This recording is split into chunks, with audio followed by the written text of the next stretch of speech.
Fala aí, galera, eu vou mostrar aqui duas situações das bombas de máquina de lavar referente a barulho. Eu vou ligar essa primeira aqui, ó. Uma mão aqui é complicado, vamos tentar, né?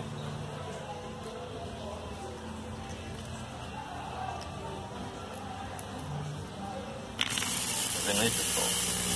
Aqui é um barulho normal da bomba, inclusive quando você montar a câmera dela aqui e acoplar com água, ela não vai fazer barulho nenhum. Vai parecer que ela tá para vocês. Situação, vou ligar essa outra bomba aqui.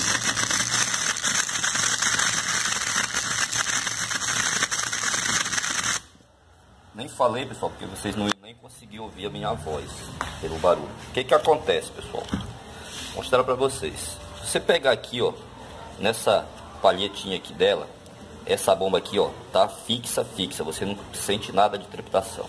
Se eu pegar nessa outra, pessoal, você vê aí, ó, tem uma folga aqui, correto? O que que é essa folga, pessoal? Essa folga, vou mostrar pra vocês aqui, ó. Vocês estão vendo aqui, pessoal, que tem uma bucha aqui, ó. Aqui dentro tem uma bucha aqui, ó. Essa bucha, pessoal, infelizmente, com o tempo, ela fica com folga. Você vê que essa parte aqui, ó, tá totalmente com folga, ó. Olha aí, ó. O que que acontece, pessoal? Esse barulho vai ser essa trepidação que ela vai fazer enquanto tá girando. Com o tempo, pessoal, o que acontece? Esse eixo aqui, pessoal, ele chega a quebrar, ou essa palheta quebrar, arrancada aqui. Então, assim, qual é a solução, pessoal? Eu ainda não consegui, pessoal, tirar essa palheta. Eu acho que ela é de alguma forma colada aí no eixo. Eu não consegui sacar ela. Já tentei, quando eu tentei quebrei, não tentei mais. O que que eu aconselho, pessoal? Vai na oficina de máquina de lavar aí, perto da sua casa.